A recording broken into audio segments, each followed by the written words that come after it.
What's going on, guys? We are back with the Pit Boss Pro Series 4 1300. Now, reading the comments from the initial first look video, a few of you actually wanted to look underneath the deflector plate. We'll get that done first. Then after we put it back together, I'm going to put some pellets in the hopper. We're going to prime the auger. I'm going to show you how to do a burn off. So whether you have this smoker or any pellet smoker, if you just get it, it's brand new, we're going to do a burn off on it. Once that burn off's done, we might do either a biscuit or a bread test, and that's kind of to see how even the cooking temperatures are. But let's get into it.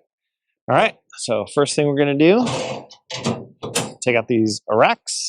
All right, down in here you have the sear rod. Just going to loosen this up.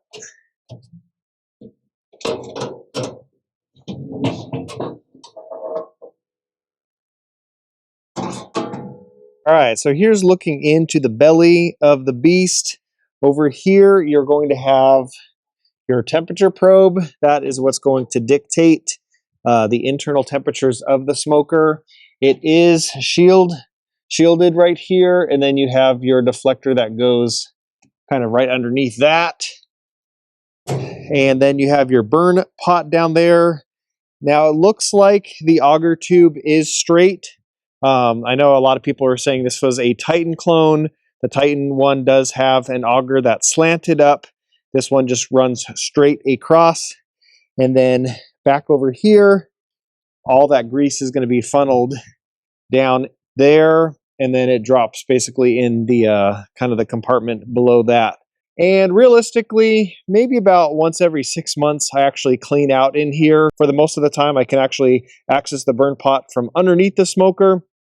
So when I'm, emptying out the pellets, emptying out the ash in there, clean out is very, very easy. You can see the auger tube, and then the element, the rapid fire igniter element is just right underneath there. So yeah, I can't wait to get some pellets in this bad boy as best we can.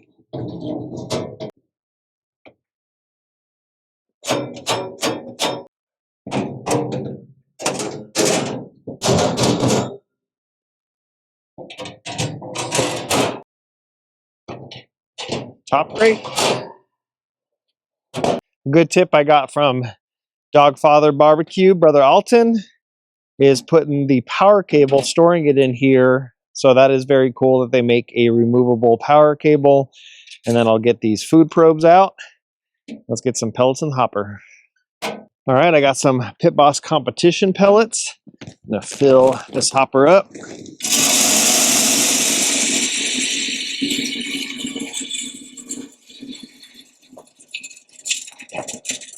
All right, let's plug her in. Still think that's so cool. We got 2 outlets. Pass through. This might be before your time, but try to guess this movie reference. It's alive! I'm getting old. All right, we've got her plugged in. You can see pellets in the glass sight up there. Beautiful. All right. Gonna turn her on.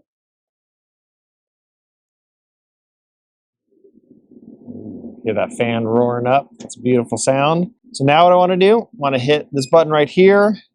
I'm going to hold the prime button down. You can just tap it. And that is now spinning the primer faster. Right when I hear them start kind of trickling into the burn pot, I'll unplug it. That's kind of like the last time you ever want to unplug it like that.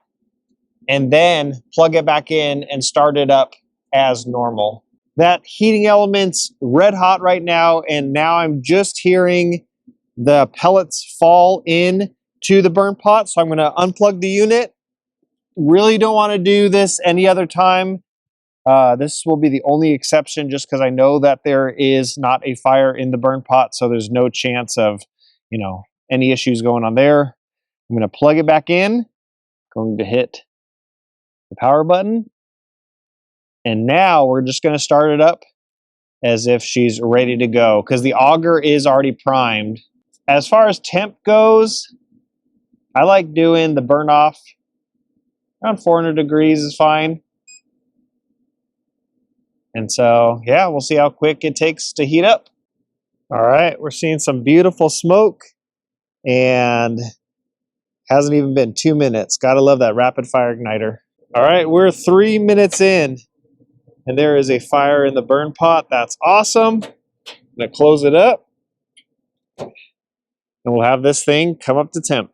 We are past 250 degrees, and it hasn't even been 15 minutes yet. That's actually really, really cool. Mind you, it snowed this morning, so it's cold out right now. So the fact that you can come out and in 15 minutes, you're ready to throw some barbecue in if you want to cook at 250 degrees, that's pretty cool. And it's still climbing. Right now we're at 290, so this thing heats up quick. All right, we just hit 400 degrees, little less than a half hour. And then, so now what we want to do is we just want to let it run at 400.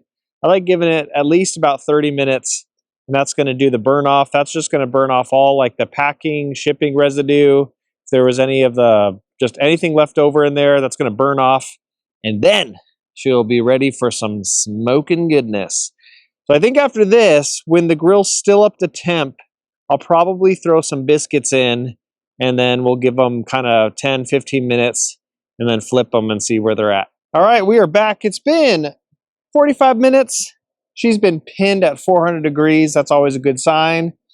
But now what we're going to do is I'm going to do a bottom grate biscuit test. I have some heavy, heavy duty gloves on right now because I do not want to have these grates burn me. I'm going to hang them up on the back over here. Get these out of the way for the biscuit test. Let's set these down.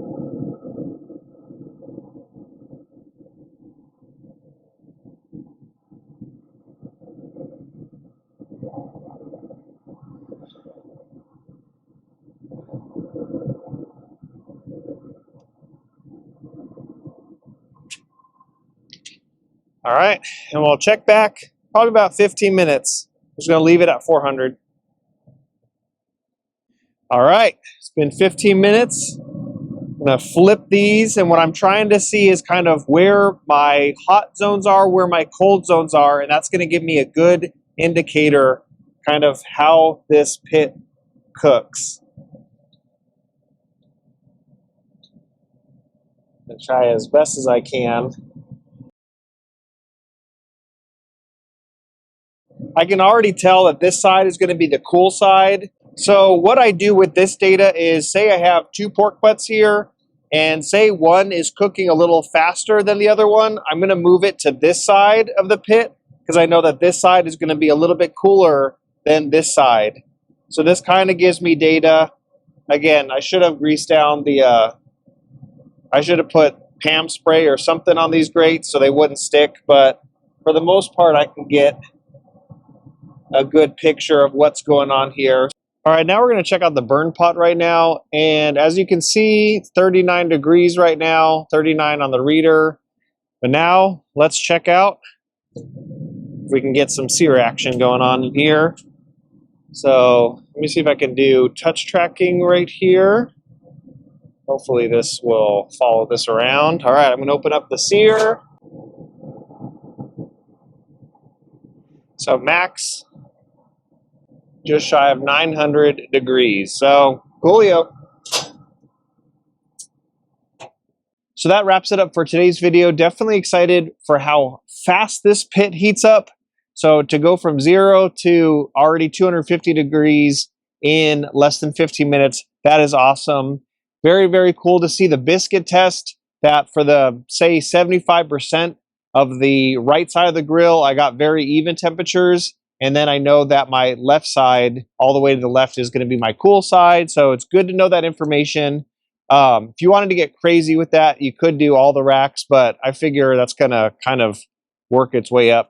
I do plan on cooking with this a lot in my backyard and also on the Pit Boss YouTube channel. So make sure you're subscribed to this channel and also to the Pit Boss one so you can see a bunch of cooks on it. But give me some ideas. Let me know what you want to see cooked on this thing.